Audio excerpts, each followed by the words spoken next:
Al-Quran Surah Al-Ma'arij ayat 19 sampai dengan 23. A'udzubillahi minasyaitonirrajim. Bismillahirrahmanirrahim. Idza massahus syarru jazua wa idza massahul khairu manua illal musallin alladzina hum ala sholatihim daimun. Yang artinya, sungguh manusia diciptakan bersifat suka mengeluh. Apabila dia ditimpa kesusahan, dia berkeluh kesah.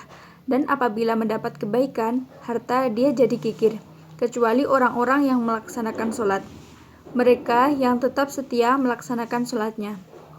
Dalam ayat ini menjelaskan bahwa di antara sifat asli manusia adalah gampang mengeluh jika ditimpa kesusahan dan kikir jika mendapatkan nikmat.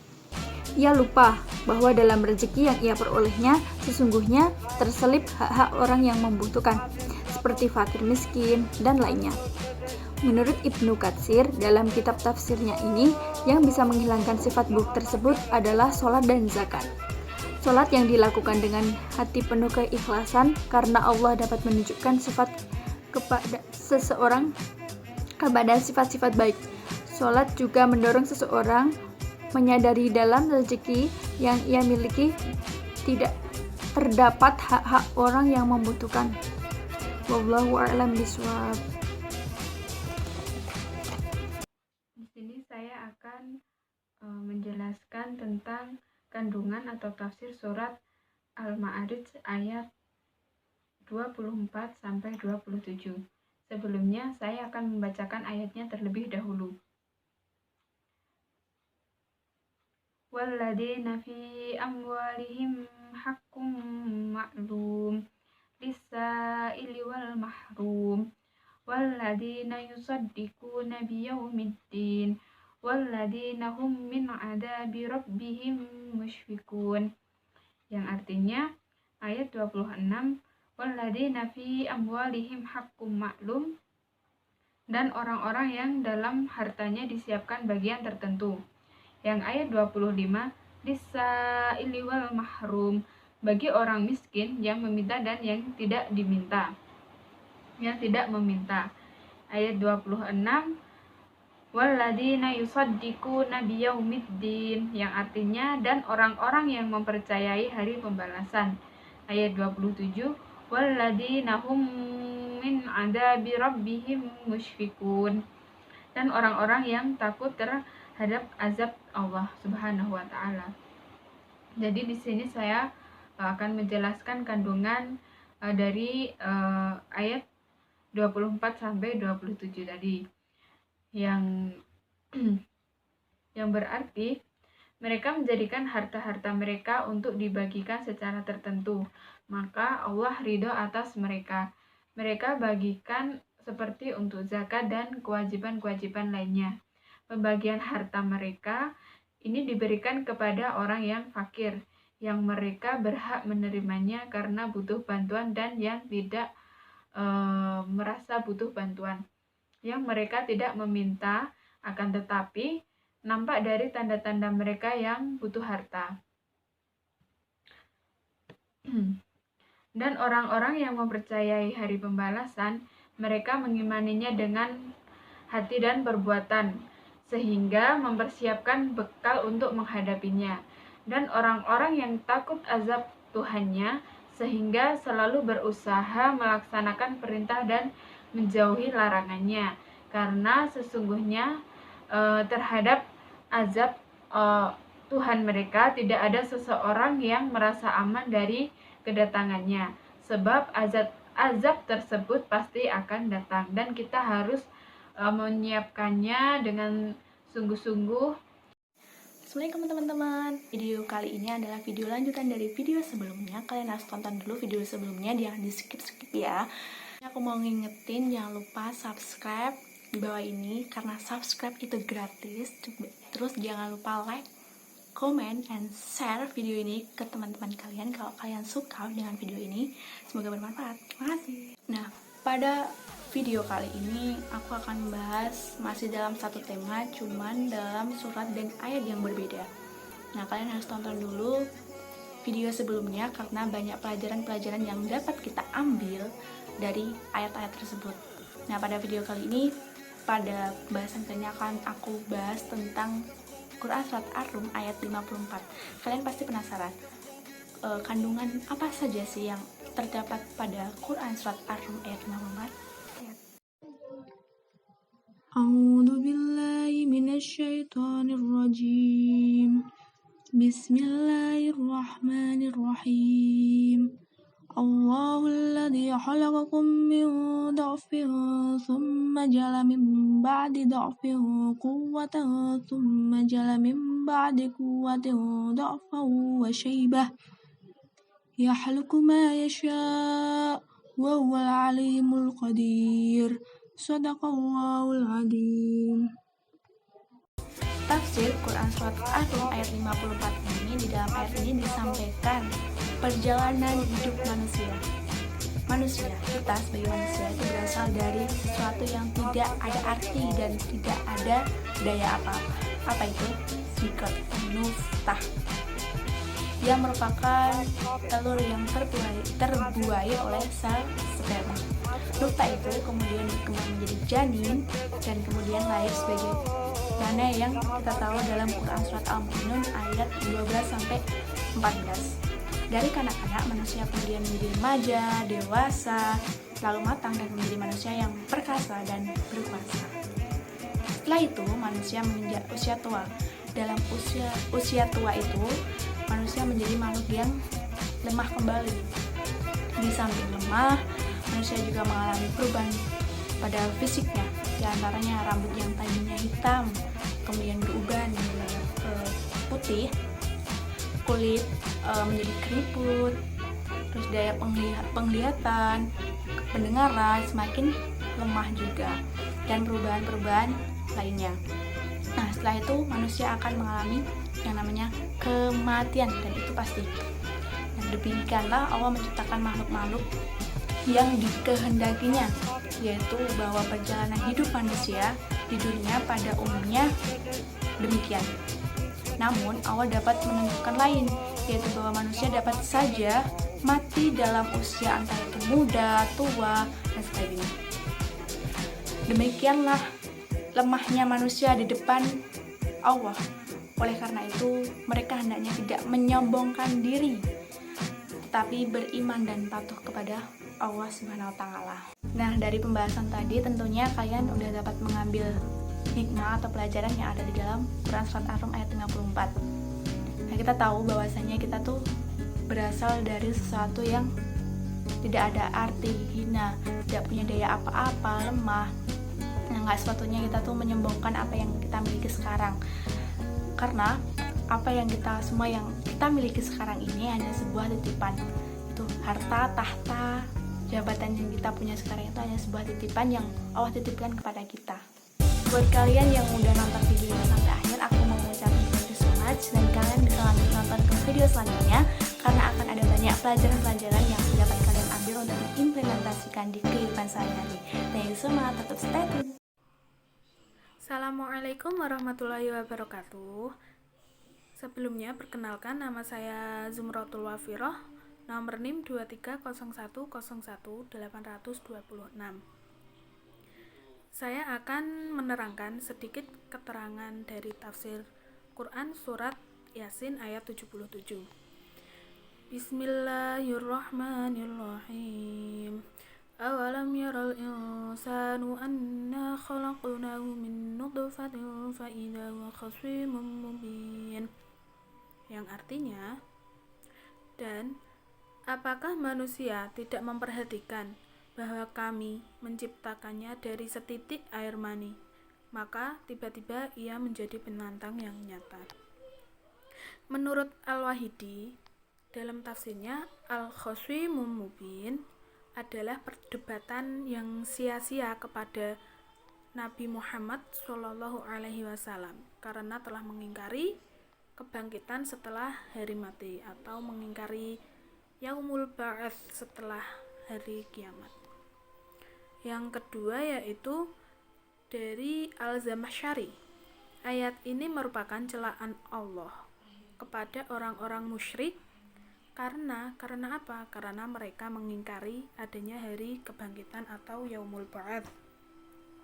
Padahal betapa mudahnya Allah itu membangkitkan manusia atau menciptakan manusia itu dari setetes air yang hina, yaitu air mani.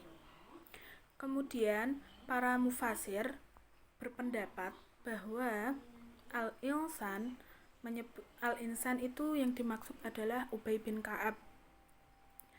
Menurut Quraisy Shihab, al-insan tersebut merujuk pada orang-orang tertentu seperti Al-As bin Wa'il, Abu Jahal, Ubay bin Ka'ab, Al-Walid bin Al-Mughirah, dan Ubay bin Khalaf.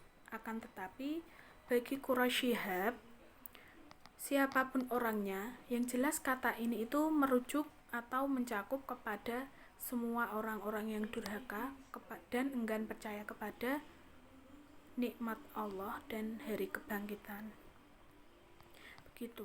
Jadi intinya pada ayat ini itu menerangkan bahwa bahwa Allah itu mengecam manusia yang durhaka atas perbuatan dan perilaku buruknya perbuatan buruk mereka, sambil kembali diingatkan asal usul mereka itu dari mana, asal usul manusia itu diciptakan dari apa, padahal manusia itu diciptakan dari setetes air yang hina, yaitu air mani. Nah, sekian keterangan tafsir dari surat Yasin dari saya. Apabila ada kekeliruan, kesalahan maupun sebagainya, saya mohon maaf sebesar-besarnya. Dari saya, billahi taufik wal hidayah. Wassalamualaikum warahmatullahi wabarakatuh. Ini saya akan membacakan surat Al-Ahzab ayat 72. A'udzu billahi minasy syaithanir rajim. Bismillahirrahmanirrahim. Inna 'aradnal amanata 'alas samawati wal ardi wal jibali fa abaina ay yahmilnaha wa ashfaqna minha wa hamalahal insan innahu kana zaluman jahula. Saya bacakan arti dari surat Al-Ahzab ayat 72. Yaitu, sesungguhnya kami telah menawarkan amanat kepada langit, bumi, dan gunung-gunung, tetapi semuanya enggan untuk memikul amanat itu, dan mereka khawatir tidak akan melaksanakannya atau berat. Lalu dipikulah amanat itu oleh manusia. Sungguh manusia itu sangat zalim dan sangat bodoh. Kandungan dari surat Al-Ahzab ayat 72 yaitu, awalnya Allah memberikan amanat kepada langit, bumi, dan gunung-gunung, namun mereka tidak sanggup untuk memikulnya dan khawatir jika mereka akan mengingkarinya. Kemudian Allah memberikan amanat tersebut kepada manusia, padahal manusia itu zalim dan bodoh, sehingga Allah mengazab laki-laki atau perempuan yang musyrik dan munafik sebelum orang-orang mukmin bertaubat, karena sesungguhnya Allah Maha Pengampun lagi Maha Penyayang. Assalamualaikum warahmatullahi wabarakatuh. Di sini saya akan menjelaskan tentang kandungan surat An-Nisa ayat 28 dan surat An-Nisa ayat 29. Sebelum kita masuk ke pembahasan, kita kenali terlebih dahulu surat An-Nisa itu seperti apa. Surat An-Nisa adalah surat yang turun di kota Mekkah atau biasa disebut dengan surat Makkiyah. Jumlah ayatnya sekitar 176 ayat, dan isinya atau pembahasan tentang surat tersebut diantaranya hak-hak orang miskin di tengah masyarakat seperti anak yatim piatu, orang fakir, orang miskin, budak. Terus pembahasannya lebih khusus yaitu pembahasan tentang wanita. Kemudian kita masuk ke pembahasan yang inti, yaitu pembahasan surat An-Nisa ayat 28. Yang pertama, Allah itu berkasih sayang dan berlemah lembut kepada kaum Nabi Muhammad secara khusus, dan secara umumnya diberikan kepada manusia di muka bumi ini. Allah memberikan kasih sayang tersebut karena manusia hakikatnya diciptakan dalam keadaan yang lemah. Kelemahan manusia itu terletak pada hawa nafsu dan syahwatnya terhadap wanita. Dan apabila manusia tersebut tidak bisa menjaga atau tidak bisa mengekang akan hawa nafsu, yang terjadi adalah sebuah kebrutalan karena banyak terjadinya pelacuran dan perzinaan. Kemudian Allah menciptakan hukum dan manhaj untuk mengatur kehidupan manusia, yang mana hukum tersebut berpegang teguh terhadap Al-Quran dan As-Sunnah, yang mana jika hukum tersebut dijalankan dengan syariat Islam akan menciptakan sebuah kehalalan, dan apabila diciptakan dengan ngawur akan terjadi sebuah keharaman. Kemudian pembahasan tentang surat An-Nisa ayat 29, yang mana pembahasan ini lebih ke pembahasan tentang perekonomian. Yang pertama, Allah mengajarkan manusia untuk menjalankan sebuah syariat sesuai dengan menjalankan perekonomian sesuai dengan syariat Islam, yang mana syariat ini menggunakan nilai-nilai kemanusiaan, nilai-nilai keadilan, nilai kerjasama, tidak merugikan, dan menjauhi riba, yang mana sudah kita ketahui riba tersebut adalah perbuatan yang haram, karena di satu sisi orang yang melakukan tersebut atau melakukan transaksi di bank akan mendapatkan kerugian atau mencekik perekonomian orang tersebut. Kemudian yang terakhir, kandungan surat tersebut ayat 29, barang siapa yang menjalankan asas perekonomian sesuai dengan syariat Islam, yaitu sesuai yang benar, yang baik dan benar, insya Allah orang tersebut akan menjadi orang yang baik, dan hartanya pun akan halal untuk keluarganya maupun untuk dirinya. Sekian pembahasan dari kedua kandungan ayat tersebut, semoga bermanfaat. Assalamualaikum warahmatullahi wabarakatuh. Assalamualaikum warahmatullahi wabarakatuh.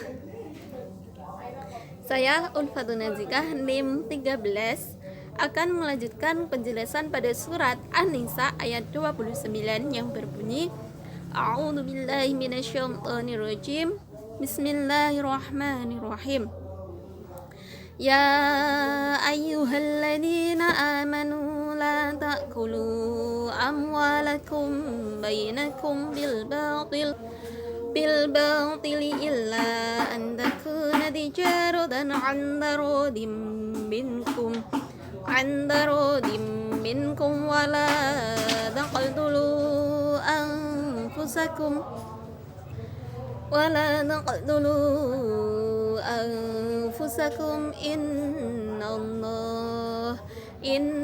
innallaha kana bikum rahima,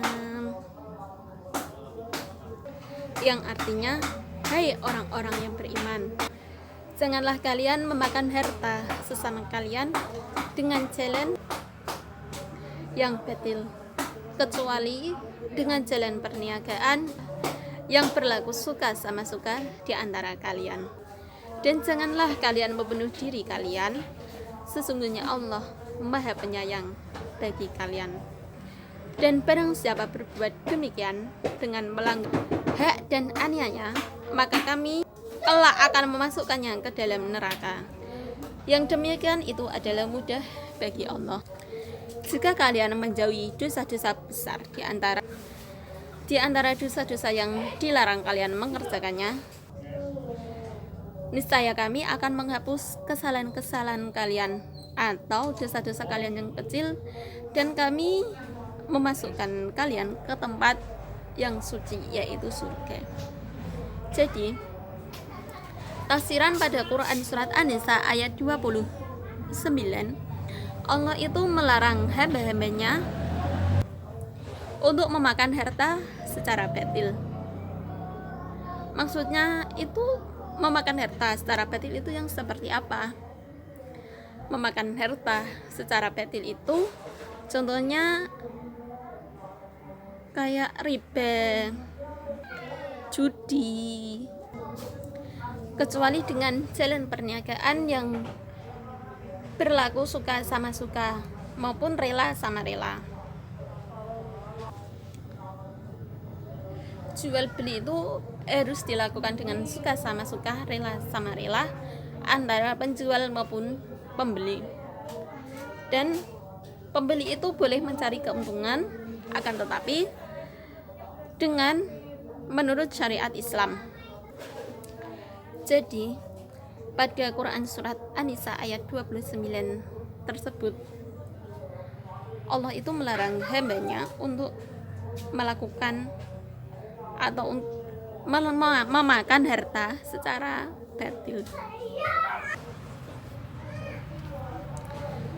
Yang selanjutnya itu tentang asbabun nuzul atau sebab-sebab turunnya ayat 29 surat An-Nisa ini. Dulu itu masyarakat Muslim Arab kebanyakan pada memakan harta dengan cara yang batil. Di antara mereka ada yang mencari keuntungan dengan cara yang tidak sah atau dengan cara yang tidak disyariatkan oleh Allah. Misalnya itu begini, Mbak Kurnia itu seorang penjual baju dan Mbak Ulia itu yang membeli baju di tempatnya Mbak Kirana.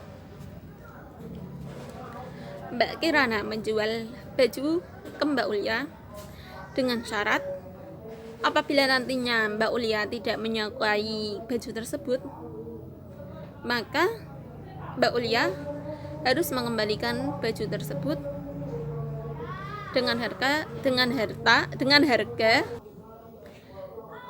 20 dari harga di atasnya. Kan misalnya Mbak Ulia itu membeli baju di tempatnya Mbak Kirana dengan harga 150. Lah, akan tetapi Mbak Kirana mensyaratkan bila nantinya Mbak Ulia tidak menyukai baju tersebut, maka Mbak Ulia berhak mengembalikannya kepada Mbak Kirana dengan syarat Mbak Ulia harus mengembalikannya dengan nilai lebih dari 20 dengan harga yang semulanya. Tadinya itu kan harganya 150, berarti Mbak Ulia itu menambahi 20.000. Padahal jual beli itu harusnya dilakukan suka sama suka, rela sama rela, tanpa harus menipu sesama muslimnya atau tanpa harus merugikan baik pihak pembeli maupun penjual. Karena hal yang demikian itu yang dilakukan oleh Mbak Kirana tadi itu merupakan contoh riba.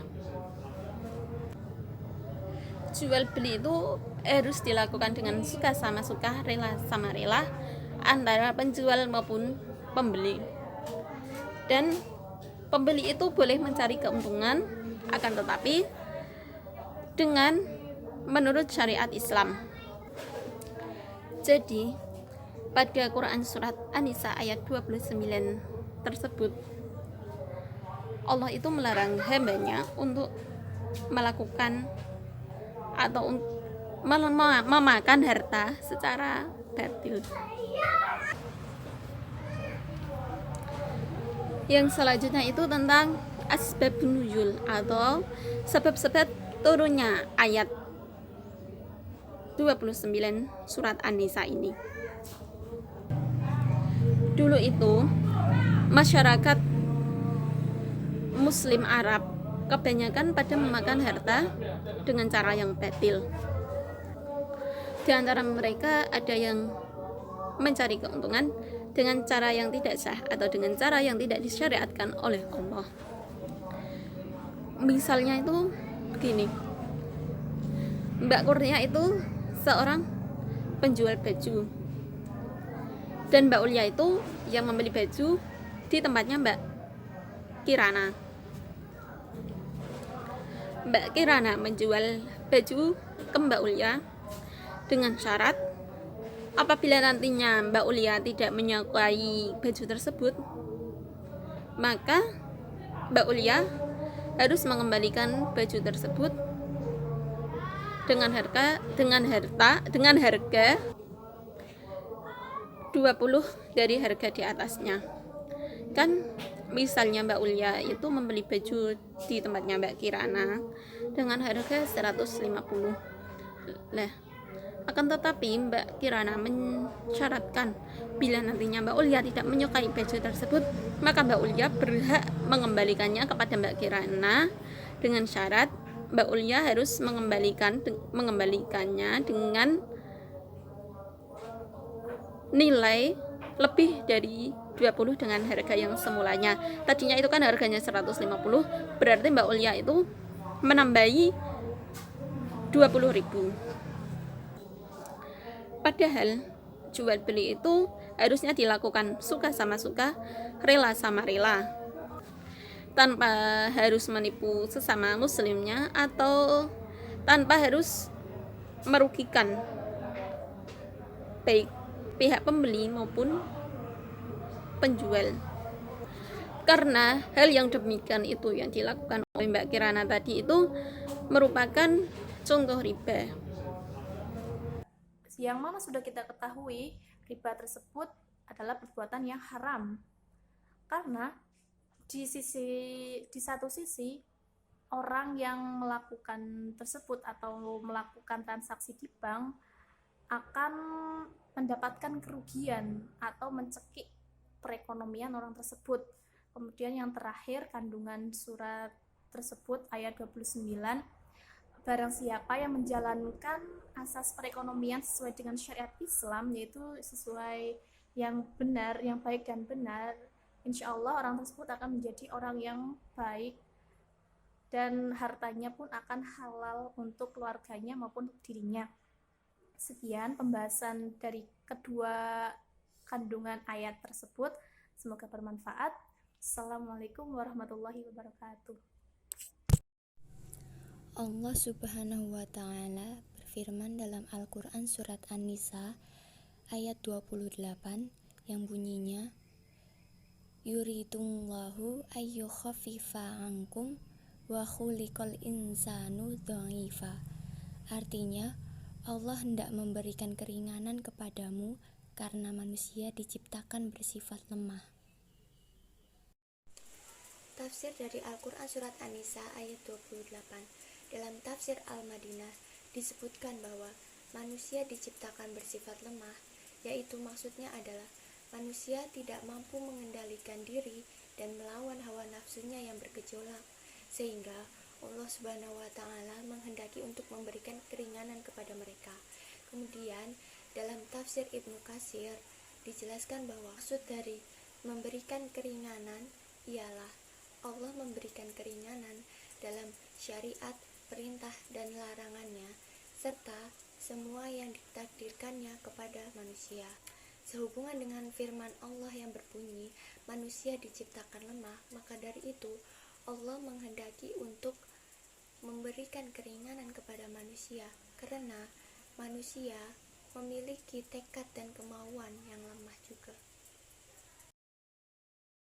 Yang selanjutnya adalah kelemahan-kelemahan yang ada di dalam diri manusia menurut Quran Surat Al-Balad ayat 4-8 yang bunyinya, A'udzubillahi minasyaitonirrajim, Bismillahirrahmanirrahim. Laqad khalaqnal insana fi kabad. Ayasabu allan yaqdiru alaihi ahad. Yaqulu ahlaktu malan lubada.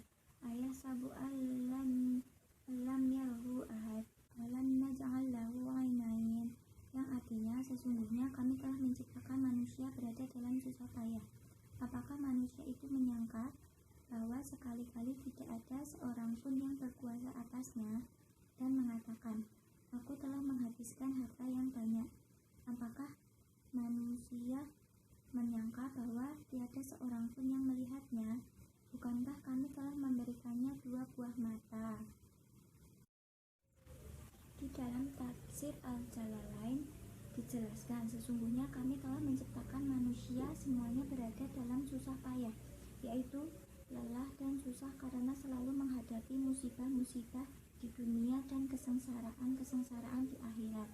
Apakah manusia itu menyangka atau apakah manusia itu menduga bahwa dia adalah kuat? Yang dimaksud adalah Asyad dari kalangan kaum Quraisy. Ia terkenal kekuatannya bahwa huruf an di sini adalah bentuk taklif dari anna, sedangkan isimnya tidak disebutkan lengkap annahu, sekali-kali tidak seorang pun yang berkuasa atas dirinya. Allah lah yang berkuasa atas dirinya.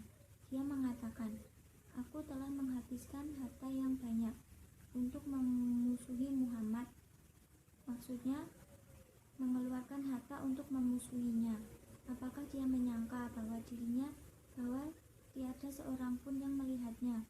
Apakah artinya melihat apa-apa yang telah ia belanjakannya itu, sehingga orang yang mengetahui beberapa jumlah harta yang dibelanjakannya itu dan jumlah sedemikian itu tidak berarti apa-apa di sisinya. Bahkan dia kelak akan membalas perbuatan yang buruk dan keji itu.